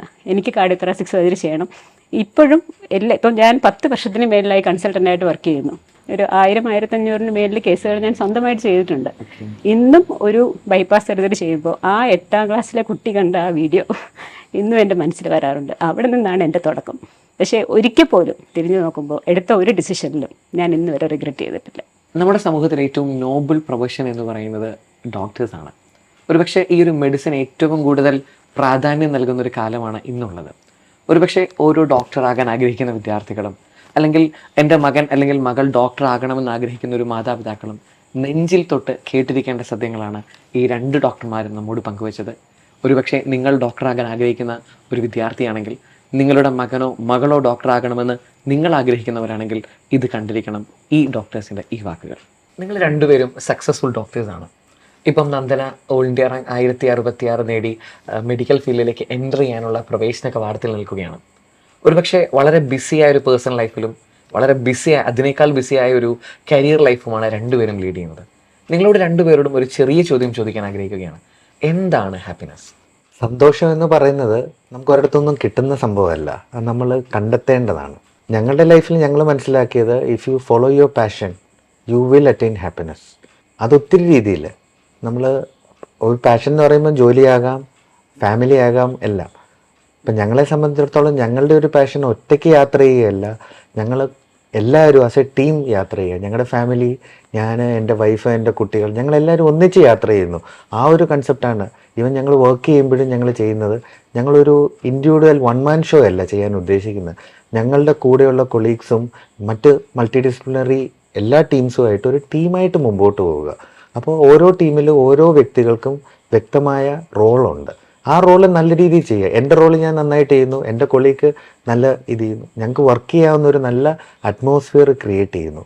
അപ്പോൾ നമുക്ക് ഓട്ടോമാറ്റിക്കലി സക്സസ് ഓട്ടോമാറ്റിക്കലി എത്തുന്നു. അതാണ് ഞങ്ങളുടെ ജീവിതത്തിൽ ഞങ്ങൾക്ക് മനസ്സിലായ ഒരു കാര്യം. പിന്നെ സർജറി ചെയ്യുമ്പോൾ പ്രൊഫഷണൽ ലൈഫും പേഴ്സണൽ ലൈഫും എൻറ്റയർലി ഡിഫറെൻ്റ് ആണ്. പ്രൊഫഷണൽ ലൈഫിൽ ഒരു ഹാപ്പിനെസ് കാണുക എന്ന് പറഞ്ഞാൽ, ഞാൻ ഒരു പേഷ്യൻറ്റിനെ ചികിത്സിക്കുന്നു, ഒരു ഡിഫിക്കൽട്ട് സർജറി, അതായത് പലരും ചെയ്യാൻ പറ്റാത്ത ഒരു സർജറി ഞാൻ ചെയ്തു. ഒരുപക്ഷെ രക്ഷപ്പെടാൻ സാധ്യതയില്ലാഞ്ഞ ഒരു പേഷ്യൻറ്റിനെ, പല പേഷ്യൻസിനെയും നമുക്ക് അങ്ങനെ രക്ഷിക്കാൻ പറ്റാറുണ്ട്. ചിലപ്പോൾ നമ്മൾ ദൈവമാണോ എന്ന് പോലും ചിന്തിച്ചു പോകും. അങ്ങനെയല്ല, ദൈവമാണെന്നല്ല ഞാൻ പറയുന്നത്. ഒരുപക്ഷെ നമ്മളുടെ ദൈവാധീനം കൊണ്ട്, നമ്മളുടെ സർജറി കൊണ്ട് ഒരു രോഗി രക്ഷപ്പെട്ട് അവൻ സന്തോഷമായിട്ട് നടന്നു പോകുമ്പോൾ കിട്ടുന്ന ഒരു അനുഭവം ആദ്യമൊക്കെ സർജറി ചെയ്യുമ്പോഴാണ്. ഇപ്പോൾ പലപ്പോഴും ഒരു പേഷ്യൻറ്റിനെ സർജറി ചെയ്യാതെ ആ പേഷ്യൻറ്റിന് ബാക്കിയുള്ള കൺസർവേറ്റീവ് മാനേജ്മെൻറ്റ് വഴി അവനെ രക്ഷിച്ച് വിടാൻ പറ്റുമ്പോൾ തന്നെ നമുക്ക് ആ സന്തോഷം കിട്ടുന്നു. പണ്ടൊക്കെ ഞാൻ പറഞ്ഞാൽ എനിക്ക് ഭയങ്കര ഡിഫിക്കൽട്ട് സർജറി ചെയ്യുമ്പോൾ ഭയങ്കര സന്തോഷമായിരുന്നു. അപ്പോൾ അതിൽ നിന്ന് മാറി ഇപ്പോൾ എൻ്റെ അടുക്കൽ വരുന്ന ഒരാൾക്ക് എങ്ങനെ എനിക്ക് അവരുടെ ജീവിതം നല്ല രീതിയിൽ മാറ്റാൻ പറ്റുന്നു, അങ്ങനെ ചെയ്യാൻ പറ്റുമ്പോൾ കിട്ടുന്നതാണ് ഒരു സന്തോഷമായിട്ട് എനിക്ക് എൻ്റെ പ്രൊഫഷണൽ ലൈഫിൽ തോന്നുന്നത്. അതുപോലെ തന്നെ എൻ്റെ കൂടെ ഉള്ള കൊളീഗ്സ്, അല്ലെ ഞാൻ ട്രെയിൻ ചെയ്യുന്ന ജൂനിയേഴ്സ്, എൻ്റെ അതേ റിസൾട്ട് അല്ലെ എന്നെക്കാട്ടിലും മെച്ചപ്പെട്ട ഒരു സർജറി അവർ ചെയ്യുമ്പോൾ, അല്ലെ എൻ്റെ കൂടെ വർക്ക് ചെയ്യുന്ന ഒരാൾ അതിലും നല്ലൊരു, അതായത് അക്കാഡമിക്കലി നല്ലതായിട്ട് പ്രോഗ്രസ് ചെയ്യുന്നത് കാണുമ്പോൾ, അത് തന്നെ ഞാൻ പ്രോഗ്രസ് ചെയ്യുന്നത് പോലെ തന്നെ ഒരു ഫീല്, അവിടെയും നമുക്കൊരു സന്തോഷം കിട്ടുന്ന ഒരു എലമെൻ്റാണ്. പേഴ്സണൽ ലൈഫിലാണെങ്കിലും ഇപ്പോൾ ഇതുപോലെ തന്നെ എൻ്റെ മകൾക്ക് ഓൾ ഇന്ത്യ നല്ല റാങ്ക് കിട്ടി. അപ്പം ഞങ്ങൾ പഠിച്ചതുകൊണ്ടല്ല അവൾക്ക് കിട്ടിയത്, അവൾ കഷ്ടപ്പെട്ടതുകൊണ്ടാണ് അവൾക്ക് കിട്ടിയത്.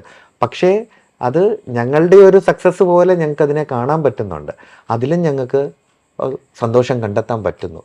ഇതിൽ ഒത്തിരി ഹാർഡ്ഷിപ്സ് ഉണ്ട്, പക്ഷേ ഞങ്ങളുടെ എല്ലാ ഹാർഡ്ഷിപ്സും ഞങ്ങളുടെ ഫാമിലി, അല്ലെ ഞങ്ങളുടെ പേരൻസ്, അല്ലെ കുട്ടികളുടെ എഡ്യൂക്കേഷൻ, പിന്നെ ഞങ്ങൾ ഒരു നാട്ടുമ്പുറത്താണ്. ഇപ്പോൾ ഞങ്ങൾക്ക് ഒരുപക്ഷെ മെട്രോ സിറ്റീസിൽ ജീവിക്കാമായിരുന്നു. അവിടെ ഒരുപക്ഷെ ഞങ്ങൾക്ക് ഒത്തിരി അക്കാഡമിക് അംഗീകാരങ്ങൾ കിട്ടുമായിരുന്നു. ഇവിടെ പലർക്കും ഞങ്ങളുടെ ഡിഗ്രി എന്താണെന്നോ ഞങ്ങൾ എത്ര ട്രെയിൻഡ് ആണെന്നോ പലർക്കും അറിയാറില്ല. പക്ഷെ എന്നിരുന്നാലും സാധാരണ വ്യക്തികൾക്ക് ഒരു വലിയ വലിയ ഇൻസ്റ്റിറ്റ്യൂട്ടുകളിൽ, വലിയ വലിയ കോർപ്പറേറ്റ് സെക്ടറിൽ കൊടുക്കാവുന്ന ട്രീറ്റ്മെൻറ്റ് അഫോർഡബിൾ കോസ്റ്റിൽ സാധാരണ ജനങ്ങളിൽ എത്തിക്കാൻ പറ്റുന്നുണ്ട്. അവർക്ക് മെട്രോ സിറ്റീസിലൊന്നും പോകേണ്ട കാര്യമില്ല. ഇത് മനസ്സിലാക്കി വരുന്നവർക്ക് ഞങ്ങൾക്ക് നല്ല രീതിയിലുള്ള ഒരു കെയർ കൊടുക്കാൻ പറ്റുന്നുണ്ട്. അത് അവർ പോകുമ്പോൾ അവർ തിരിച്ച് ഞങ്ങളോട് പറയുന്ന ചില അവരുടെ അക്നോളജ്മെൻറ്റ് കേൾക്കുമ്പോൾ തന്നെ ഞങ്ങളുടെ ഇത്രയും വർഷത്തെ എത്ര ഹാർഡ്ഷിപ്സ് ഉണ്ടെങ്കിലും അതിനെ ഫുൾഫിൽ ചെയ്യുന്ന ഒരു നമുക്കൊരു സാറ്റിസ്ഫാക്ഷൻ കിട്ടുന്നുണ്ട്. That is A real happiness. അതാണ് ഞങ്ങളെ ഓരോ ദിവസവും മുമ്പോട്ട് പോകാൻ ഞങ്ങളെ ഇൻസ്പയർ ചെയ്യുന്നത്. ഹാപ്പിനെസ് എന്ന് പറഞ്ഞാൽ ഇദ്ദേഹം പറഞ്ഞ പോലെ നമ്മൾ തന്നെ കണ്ടെത്തുന്ന ഒന്നാണ്. നമ്മൾ ചെയ്യുന്ന എല്ലാത്തിലും നമുക്ക് ഹാപ്പിനെസ് കണ്ടെത്താൻ പറ്റും. നമ്മൾ ഹോസ്പിറ്റലിൽ പോയി ഒരു സർജറി ചെയ്യുന്നു, അല്ലെങ്കിൽ ഒരു മരുന്ന് എഴുതിയിട്ട് ഒരു പേഷ്യൻ്റ് ഡോക്ടറെ എൻ്റെ വേദന കുറഞ്ഞു എന്ന് പറയുമ്പോൾ കിട്ടുന്ന ഒരു സന്തോഷം. അതുപോലെ സ്റ്റുഡൻസിനെ പഠിപ്പിച്ച് എൻ്റെ സ്റ്റുഡൻറ്റ് വന്ന് മാഡം ഞാൻ പാസ്സായി എന്ന് പറയുന്നത് കേൾക്കുമ്പോൾ ഒരു സന്തോഷം. അവന് പരീക്ഷയിൽ നല്ല മാർക്ക് കിട്ടുമെന്ന് അറിയുമ്പോൾ ഒരു സന്തോഷം. വീട്ടിൽ വരുമ്പോൾ നിർബന്ധിക്കാതെ, ആരും വഴക്ക് പറയാതെ കുഞ്ഞുങ്ങളിരുന്ന് പഠിക്കുന്ന കാണുമ്പോൾ ഒരു സന്തോഷം. അങ്ങനെ എല്ലാത്തിലും നമുക്ക് നമ്മുടേതായ സന്തോഷം കണ്ടെത്താൻ പറ്റും. ഇതിനെല്ലാം ആദ്യം വേണ്ടത് നമ്മൾ മാനസികമായി ഒരു സ്റ്റേബിൾ ലെവലിൽ നിൽക്കുക എന്നുള്ളതാണ്. അത് പറ്റണമെങ്കിൽ നമുക്ക് ഇഷ്ടമുള്ള കാര്യം ചെയ്യണം. ഇഷ്ടമില്ലാത്തൊരു കാര്യം ചെയ്താൽ ഒരിക്കലും എല്ലാത്തിലും നമ്മൾ കുറ്റം മാത്രമേ കണ്ടെത്തുള്ളൂ. നമുക്ക് ഇഷ്ടമുള്ള കാര്യം ചെയ്താൽ എല്ലാത്തിലും നമുക്ക് സന്തോഷം കണ്ടെത്താൻ പറ്റും. പ്രൊഫഷണലായാലും ഫാമിലി ആയാലും പേഴ്സണൽ ലൈഫായാലും. സാർ, ഇന്നത്തെ ഒരു കാലയളവ് എന്ന് പറയുമ്പം എല്ലാ ഫീൽഡിലും AI ഒരു ഡെവലപ്മെൻ്റ് ആണ് വന്നുകൊണ്ടിരിക്കുന്നത്. ഒരുപക്ഷെ ഡോക്ടറിനും നഴ്സിനും ഒരുപക്ഷെ AI റീപ്ലേസ് ചെയ്യാവോ എന്ന് ചോദിച്ചാൽ എനിക്ക് അറിഞ്ഞുകൂടാ. എന്തൊക്കെ രീതിയിലാണ് ഈ ഒരു മെഡിക്കൽ ഫീൽഡിൽ AIക്ക് ഇനിയുള്ള കാലത്ത് സാധ്യതകൾ കൽപ്പിക്കപ്പെടുന്നത്? റിസർച്ച് ഫീൽഡിൽ ഡെഫിനറ്റ്ലി AIക്ക് ഒത്തിരി നമുക്ക് ഡേറ്റ അനാലിസിസിന്, ഡേറ്റ പെട്ടെന്ന് അതായത് ഒരു വ്യക്തിക്ക് വായിച്ചെടുക്കാൻ പറ്റാത്തത്ര രീതിയിലുള്ള റിസോഴ്സ് ഓരോ ദിവസവും എക്സ്പാൻഡ് ചെയ്തുകൊണ്ടിരിക്കുകയാണ്. അതായത് literature daily it is expanding. അപ്പം ഒരു വ്യക്തിയെ സംബന്ധിച്ചിടത്തോളം അതൊന്ന് പെട്ടെന്ന് കോംപ്രിഹെൻസ് ചെയ്ത് വായിക്കുക എന്ന് പറയുന്നത് ബുദ്ധിമുട്ടുള്ള കാര്യമാണ്. അപ്പോൾ ഒത്തിരി AI സോഫ്റ്റ് ടൂൾസ് വന്നിട്ടുണ്ട്. നമുക്ക് പലതും കംപ്രസ് ചെയ്ത് നമുക്ക് വേണ്ട രീതിയിൽ അതിൻ്റെ ആവശ്യമുള്ള കാര്യങ്ങൾ മാത്രം ഇതിൽ നിന്ന് നമുക്ക് വേണ്ട സാധനങ്ങൾ വേണ്ട രീതിയിലെടുത്ത് പിന്നെ നമുക്കൊരു പബ്ലിക്കേഷൻസിലോട്ട് പോകാനാണേലും പല അനാലിസിസുകൾ ചെയ്യാനാണേലും AI വളരെയധികം ഹെൽപ്ഫുള്ളാണ്. പിന്നെ അതുപോലെ തന്നെ റേഡിയോളജി റിപ്പോർട്ടിങ്ങിൽ നമ്മുടെ ഗ്യാസ്ട്രോഎൻട്രോളജി ഇതിൽ വരുമ്പോൾ അതിൻ്റെ ഓരോ അതായത് നമ്മളുടെ റിസൾട്ട്, അതായത് നമ്മൾ കാണുന്ന ഓരോ പടങ്ങൾ അത് റിയാലിറ്റിയായിട്ട് എത്രത്തോളം ഡയഗ്നോസ്റ്റിക് ആക്യുറസി കൂട്ടാനായിട്ട്, ഇപ്പോൾ റേഡിയോളജി തന്നെ ആണെങ്കിലും ഒരു CT ഫൈൻഡിങ് നമ്മൾ വളരെ റെയറായിട്ടുള്ളതാണെങ്കിൽ AI പോലെ ഉള്ള ടെക്നിക്സ് ഉപയോഗിച്ച് നമുക്കതിനെ കുറച്ചുകൂടെ കറക്റ്റായിട്ട് ഡയഗ്നോസ് ചെയ്യാൻ പറ്റുക. നമ്മുടെ ട്രീറ്റ്മെൻറ്റിൽ തന്നെ ഒത്തിരി കാര്യങ്ങളിൽ നമ്മുടെ ട്രീറ്റ്മെൻറ്റ് ആക്യുറസി കൂട്ടുക, ഇതെല്ലാം AIക്ക് പറ്റുന്നതാണ്. പിന്നെ ഇപ്പോൾ റോബോട്ടിക് സർജറി, 3D പ്രിൻറ്റിങ്, ഇതുപോലുള്ള ഒത്തിരി കാര്യങ്ങൾ, അതായത് നമുക്ക് നാവിഗേഷൻ സർജറി, അതായത് ടെക്നിക്സ് കൂടുന്നതനുസരിച്ച് നമുക്ക് സർജറിക്ക് പോകുന്നതിന് മുമ്പ് തന്നെ ആർട്ടിഫിഷ്യലായിട്ട് നമുക്ക് ആ സർജറി ചെയ്ത് ട്രെയിൻഡായിട്ട് പോയി അനാട്ടമി മുഴുവൻ പഠിച്ച്, അതായത് ഗൂഗിൾ മാപ്പ് ഇട്ട് യാത്ര ചെയ്ത് സ്ഥലം കണ്ടുപിടിക്കുന്നത് പോലെ നമുക്ക് ചെയ്യാനുള്ള ടെക്നിക്സ് വരെ ഇപ്പോൾ AI വെച്ച് വരികയാണ്. അപ്പം ഡെഫിനറ്റ്ലി ഡോക്ടേഴ്സിനെ റീപ്ലേസ് ചെയ്യാനുള്ള സാധ്യതകൾ കുറവാണ്. പക്ഷേ കമ്പ്യൂട്ടർ വന്നപ്പോഴും ആൾക്കാർ പറഞ്ഞ പല കാര്യങ്ങളും ഇപ്പോൾ നമുക്ക് ഇതിനെപ്പറ്റി അറിയാത്തത് കൊണ്ട് നമ്മളുടെ ഓരോ ഇൻസെക്യൂരിറ്റി കൊണ്ട് പലതും പറയുന്നതാവാം. AI ഡെഫിനറ്റ്ലി ആരെയും റീപ്ലേസ് ചെയ്യാൻ പോകുന്നില്ല. പക്ഷേ അത് നമ്മളുടെ വർക്ക് ഈസി ആക്കുകയും പുതിയ മേഖലകൾ തുറന്നു കൊടുക്കുകയും പുതിയ ട്രെയിനിങ്, അതായത് ഡേറ്റാ സയൻസ് അനാലിസിസ്, ഒത്തിരി പുതിയ മേഖലകൾ ഇതിനകത്ത്, റോബോട്ടിക്സ്, അതിൻ്റെ എഞ്ചിനീയറിങ്, പുതിയ മേഖലകൾ വരാനും ഇത് സഹായിക്കുന്നതായിരിക്കും. നിങ്ങൾ രണ്ടുപേരോടാണ് ഒരു ചോദ്യം ചോദിക്കാൻ ആഗ്രഹിക്കുകയാണ്. ഇന്നത്തെ വിദ്യാർത്ഥികളോട് ചോദിക്കുവാണെങ്കിൽ അവരുടെ എല്ലാവരുടെയും ആഗ്രഹം MBBS ആണ്. ഒരുപക്ഷെ ഒന്നും കൂടി കൃത്യമായി ചോദിച്ചാൽ ഒരുപക്ഷെ 1-2 സ്പെഷ്യലൈസേഷൻസ് പല വിദ്യാർത്ഥികൾ പറഞ്ഞേക്കാം. എങ്ങനെയാണ് ശരിക്കും ഒരു മെഡിക്കൽ കരിയർ ഈ ഒരു ഫീൽഡിൽ തിരഞ്ഞെടുക്കേണ്ടത്? ഒരു സാധാ ഒരു MBBS ഡിഗ്രിന്ന് ഏറ്റവും ഉയർന്ന ഹാർവാർഡ് അടക്കമുള്ള യൂണിവേഴ്സിറ്റികളിലെ ഫോറിൻ ഡിഗ്രികൾ സ്വന്തമാക്കാൻ ഒരു വിദ്യാർത്ഥി എങ്ങനെയാണ് പ്രിപ്പയർ ചെയ്യേണ്ടത്? പലപ്പോഴും ഇപ്പോൾ MBBS കഴിഞ്ഞോ അല്ലെ MS കഴിഞ്ഞോ MCH അല്ലെ DM കഴിഞ്ഞും ഇപ്പോൾ ഒത്തിരി ട്രെയിനിങ് കോഴ്സുകൾ വരികയാണ്. നമുക്ക് ഫെലോഷിപ്പ് എക്സാംസ് ഒക്കെ പലപ്പോഴും പണ്ടുള്ള കാലത്ത് നമുക്ക് പുറത്തു പോയാൽ ഈ ഡിഗ്രികൾക്ക് കിട്ടാറുള്ളായിരുന്നു. പക്ഷേ ഇന്നത്തെ പ്രത്യേക സാഹചര്യത്തിൽ ഹെൽത്ത് സ്റ്റാറ്റസിൽ ഇന്ത്യ വളരെയധികം മുന്നേറിയിരിക്കുന്നു. ഇപ്പോൾ ഞാൻ ട്രാൻസ്പ്ലാന്റിൻ്റെ കാര്യം പറയുകയാണെങ്കിൽ തന്നെ ലോകത്ത് പണ്ട് ട്രാൻസ്പ്ലാന്റ് പഠിക്കാൻ ഇന്ത്യയിൽ നിന്ന് UK-ലും US-ലും ഒക്കെ ആൾക്കാർ പോവുകയായിരുന്നു. ഇപ്പോൾ ഒരു തിരിച്ചുള്ളൊരു ട്രെൻഡ് കണ്ടു തുടങ്ങി. അതായത് ഇത് പഠിക്കാനായിട്ട് ആൾക്കാർ ഇന്ത്യയിൽ വന്നു തുടങ്ങി. അതായത് നമ്മളുടെ ഹെൽത്ത് സിസ്റ്റം വളരെയധികം ഡെവലപ്പ് ചെയ്തു തുടങ്ങി. പക്ഷേ ഇതുപോലെ തന്നെ നല്ല യൂണിവേഴ്സിറ്റികളിൽ നമുക്ക് ഫെലോഷിപ്സ് കിട്ടുക അതും ഇച്ചിരി ബുദ്ധിമുട്ടുള്ള കാര്യങ്ങളാണ്. നല്ല സെൻറ്ററുകളിൽ വർക്ക് ചെയ്യുക, അതായത് ഇപ്പം ILBS അല്ലെങ്കിൽ നല്ല കോർപ്പറേറ്റ് ഹോസ്പിറ്റൽസ്, ട്രെയിനിങ് പ്രോഗ്രാം ഉള്ള നല്ല സെൻറ്റേഴ്സുകളിൽ അവിടെ വർക്ക് ചെയ്ത് നമ്മളുടെ CV നന്നാക്കുക, നമ്മളുടെ എക്സ്പീരിയൻസ് നന്നാക്കുക. നമ്മൾ പലപ്പോഴും ഇത് ലോഗ് ബുക്ക് എഴുതി വെക്കും, നമ്മൾ കണ്ടിട്ടുള്ള സർജറീസ്, അസിസ്റ്റ് ചെയ്ത സർജറീസ്, പിന്നെ നമ്മുടെ റിസർച്ച് പബ്ലിക്കേഷൻസ്. ഇതിത്രയും കൂട്ടിക്കഴിഞ്ഞ് കഴിഞ്ഞാൽ നമുക്ക് പുറത്തുള്ള യൂണിവേഴ്സിറ്റികളിൽ ഇതുപോലുള്ള ഫെലോഷിപ്പ് കോഴ്സുകൾ കിട്ടാനുള്ള സാധ്യതകൾ കൂടുതലാണ്. അങ്ങനെ പോയി കഴിഞ്ഞാൽ നമുക്ക് അവിടെയുള്ള ഈ ഫെലോഷിപ്പ് എക്സാംസുകളുണ്ട്, അത് നേടി നമുക്ക് ഡിഗ്രികൾ എടുക്കാൻ പറ്റുന്നതാണ്. പക്ഷേ അതിനെല്ലാം വേണ്ടത് നമ്മളുടെ പേഴ്സണൽ CV നന്നാക്കുക എന്നുള്ളതാണ്. അതിന് ചെയ്യണമെന്നുണ്ടെങ്കിൽ നല്ല മെൻറ്റേഴ്സിനെ കിട്ടണം. അതായത് നമുക്കിഷ്ടമുള്ള പാഷനിൽ നമ്മൾ ആരുടെ കൂടെ വർക്ക് ചെയ്യാൻ ആഗ്രഹിക്കുന്നു, നമ്മൾ ചെയ്യാൻ ഉദ്ദേശിക്കുന്ന വർക്ക് എന്താണെന്ന് നമുക്കറിയണം. നമ്മൾ ആഗ്രഹമുള്ള അങ്ങനെയുള്ള വർക്ക് ചെയ്യുന്ന വ്യക്തികളുമായി നമ്മൾ കൊളാബറേറ്റ് ചെയ്ത് വർക്ക് ചെയ്യുക. എന്നിട്ട് നമ്മളുടെ എക്സ്പീരിയൻസ് നന്നാക്കുക. എന്നിട്ട് വഴികൾ അതുവഴി നമ്മൾ തുറന്നു കിട്ടുന്നതാണ്. നമ്മൾ നാഷണൽ ഇൻ്റർനാഷണൽ കോൺഫറൻസുകൾക്കൊക്കെ പോകുമ്പോൾ നമുക്ക് അതിനുള്ള ഓപ്പർച്യൂണിറ്റീസ് കിട്ടുന്നതാണ്. പക്ഷേ അതിനുവേണ്ടി നമ്മൾ ഒത്തിരി ശ്രമിക്കേണ്ടതായിട്ടുണ്ട്. സർജിക്കൽ ഫീൽഡിൽ ഇന്ത്യയിൽ വർക്ക് ചെയ്യുന്ന, ഇന്ത്യയിൽ തന്നെ മുഴുവൻ ട്രെയിനിങ്ങും കംപ്ലീറ്റ് ചെയ്ത ഒരു സർജൻ എന്നുള്ള നിലയിൽ എൻ്റെ ഒരു അഭിപ്രായം, ഇന്ത്യയിലെ സർജിക്കൽ ട്രെയിനിങ് ലോകത്തെ ഏതൊരു കൺട്രിയിലെ സർജിക്കൽ ട്രെയിനിങ്ങിനോടും ഈക്വൽ പൊട്ടൻസി ഉള്ളതും ഏറ്റവും നല്ല രീതിയിൽ ട്രെയിനിങ് ഉള്ളതാണ് നമ്മുടെ കൺട്രിയിൽ. സോ എല്ലാവരും ഇപ്പോൾ ആരാണേലും ഒരു ഫീൽഡിലേക്ക് വരുമ്പോൾ ഒരു ഫോക്കസ് ഉണ്ടാവും. അതായത് ഇപ്പോൾ സൂപ്പർ സ്പെഷ്യലൈസേഷൻ കൂടി ഓരോ സർജറിയിലേക്ക് ചുരുങ്ങിക്കൊണ്ടിരിക്കുകയാണ്. ഓരോരുത്തർക്കും ഓരോ ഏരിയയിൽ വളരെ ഫോക്കസ്ഡ് ആവണം. ഇന്ന സർജറിയിൽ അല്ലെങ്കിൽ ഇന്ന കാര്യത്തിൽ, ഇപ്പോൾ കീഹോൾ സർജറിയിൽ അല്ലെങ്കിൽ റോബോട്ടിക് സർജറിയിൽ, ഈ റിപ്പയർ സർജറിയിൽ എനിക്ക് ഏറ്റവും ബെസ്റ്റ് ആവണം എന്ന് പലർക്കും ആദ്യമേ ഒരു ഫോക്കസ് ഉണ്ട്. അപ്പോൾ നമ്മുടെ ഇന്ത്യൻ ട്രെയിനിങ്ങിന് ശേഷം നമ്മൾ ഏത് ഫീൽഡിലാണോ സ്പെഷ്യലൈസ് ചെയ്യാൻ, അതായത് അതിന് ആഗ്രഹിക്കുന്നത്, ഇപ്പോൾ നമ്മൾ കീഹോൾ സർജറിയിൽ കുറച്ചുകൂടി ഹയർ ട്രെയിനിങ്, അതായത് ഏറ്റവും മികച്ച രീതിയിലുള്ള ഒരു ട്രെയിനിങ് എനിക്ക് ഇന്ന സർജറിയിൽ വേണം, അല്ലെങ്കിൽ ഇന്ന ഒരു ഫീൽഡിൽ വേണം. അല്ലെങ്കിൽ ഇപ്പം എൻ്റെ സ്പെഷ്യാലിറ്റി ആണെങ്കിൽ എനിക്ക് പീഡിയാട്രിക് കാർഡിയാക് സർജറിയിൽ, കുട്ടികളുടെ ഹൃദയ ശസ്ത്രക്രിയയിൽ കുറച്ചുകൂടി ട്രെയിനിങ് കിട്ടണം എന്നുള്ള ഒരു ഉദ്ദേശത്തോടു കൂടിയാണ് ഞാൻ ഹാർവാർഡിൽ ഒരു എക്സ്റ്റേണൽ ട്രെയിനിങ്ങിന് പോയത്. അപ്പോൾ നമുക്ക് ഏത് ഫീൽഡിലാണോ കുറച്ചുകൂടി നല്ല ട്രെയിനിങ് വേണം എന്ന് നമുക്ക് ആഗ്രഹമുള്ളത്, വേൾഡിലെ ബെസ്റ്റ് യൂണിവേഴ്സിറ്റീസ് ഏതൊക്കെയാണെന്ന് നമുക്ക് അറിയാൻ പറ്റും. അതായത് നമുക്ക് കോൺഫറൻസിന് പോകുമ്പോഴാണെങ്കിലും പേപ്പേഴ്സ് പബ്ലിഷ് ചെയ്തത്, ഏറ്റവും കൂടുതൽ വർക്ക് നടക്കുന്ന സ്ഥലങ്ങൾ, അത് US കാനഡയിലാവാം, ഇപ്പോൾ ഏഷ്യയിൽ തന്നെ ഇപ്പം സൗത്ത് കൊറിയ, ജപ്പാൻ തുടങ്ങിയ സിംഗപ്പൂർ തുടങ്ങിയ കൺട്രീസിൽ വളരെ നല്ല യൂണിവേഴ്സിറ്റീസും ഹോസ്പിറ്റൽസും ഉണ്ട്. നമ്മൾ ഉദ്ദേശിക്കുന്ന രീതിയിലുള്ള, ഇപ്പം ലങ് ക്യാൻസർ സർജറി ആണോ, ലങ് ട്രാൻസ്പ്ലാന്റേഷൻ ആണോ, ഹാർട്ട് ട്രാൻസ്പ്ലാന്റേഷൻ ആണോ, അഥവാ പീഡിയാട്രിക് സർജറി ആണോ, അല്ലെങ്കിൽ ഇപ്പോൾ ലിവറിൻ്റെ ആണെങ്കിൽ ലിവർ ക്യാൻസർ റിസെക്ഷൻ ആണോ, ഇപ്പം ആ ഒരു നമ്മുടെ ഫോക്കസ് ഓഫ് ഇൻട്രസ്റ്റ് ഉള്ള ആ ഒരു മേഖലയിൽ വേൾഡിൽ വളരെ നല്ല വോളിയം ചെയ്യുന്ന ഇൻസ്റ്റിറ്റ്യൂട്ട്സ് നമ്മൾ ഫിഗർ ഔട്ട് ചെയ്യുക. രണ്ടാമത് വേണ്ടത് ആ യൂണിവേഴ്സിറ്റിയുമായി നമ്മൾ എങ്ങനെ കോണ്ടാക്ട് ചെയ്യും എന്നുള്ളതാണ്. അപ്പോൾ അത് പല വഴികളുണ്ട്. ഒന്ന്, ഡയറക്റ്റ് അവരുടെ അക്കാഡമിക് സെല്ലിലേക്ക് നമുക്ക് മെയിൽ ചെയ്യാം.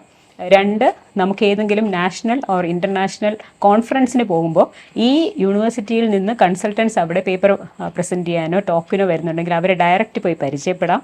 അങ്ങനെ ഒരു വഴിയിലൂടെ നമ്മൾ അവരുമായിട്ടൊരു കമ്മ്യൂണിക്കേഷൻ എസ്റ്റാബ്ലിഷ് ചെയ്യുക എന്നുള്ളതാണ് വേണ്ടത്. അപ്പോൾ അവിടെ ഫെലോഷിപ്പുകളായിട്ട് ഇപ്പം 1 വർഷം 2 വർഷം ഫെലോഷിപ്സ് ഉണ്ടാവാം, 1 മാസം 3 മാസം 6 മാസം അങ്ങനെ ഒബ്സർവർഷിപ്പ് ഉണ്ടാകാം, വിസിറ്ററായിട്ട് പോകാം. അങ്ങനെ പല ഓപ്പർച്യൂണിറ്റീസ് ഉണ്ട്. ഇപ്പം പലർക്കും സാഹചര്യങ്ങൾ കൊണ്ട് ഇപ്പോൾ 2 വർഷം നാട്ടിൽ നിന്ന് മാറി നിൽക്കാൻ പറ്റുന്ന സാഹചര്യമായിരിക്കത്തില്ല. അപ്പോൾ അവർക്ക് ചിലപ്പോൾ ഒരു 3 മാസത്തെ ഒരു ഷോർട്ട് ടേം ട്രെയിനിങ് മതിയായിരിക്കും. അപ്പോൾ ഇങ്ങനെ നമ്മളൊരു കമ്മ്യൂണിക്കേഷൻ എസ്റ്റാബ്ലിഷ് ചെയ്തിട്ട് ആ ഒരു യൂണിവേഴ്സിറ്റിയിൽ പോവുക, 3 മാസം അവിടെ നിന്ന് അവിടുത്തെ വർക്ക് കണ്ട് പഠിക്കുക.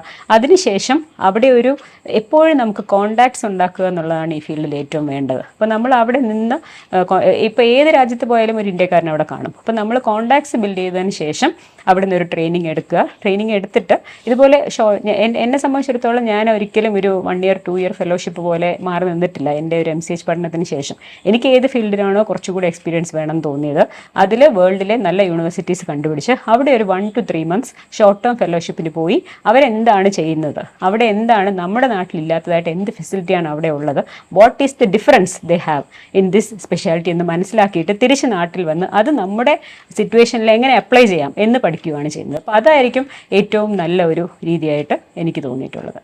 വളരെ ചുരുങ്ങിയ സമയം കൊണ്ട് തന്നെ എങ്ങനെയാണ് ഹയർ എഡ്യൂക്കേഷൻ തിരഞ്ഞെടുക്കേണ്ടത്, സ്പെഷ്യലൈസേഷൻ തിരഞ്ഞെടുക്കേണ്ടത്, ഫോറിൻ യൂണിവേഴ്സിറ്റികളെ കുറിച്ചും ഡിഗ്രികളെ കുറിച്ചൊക്കെ പറഞ്ഞു.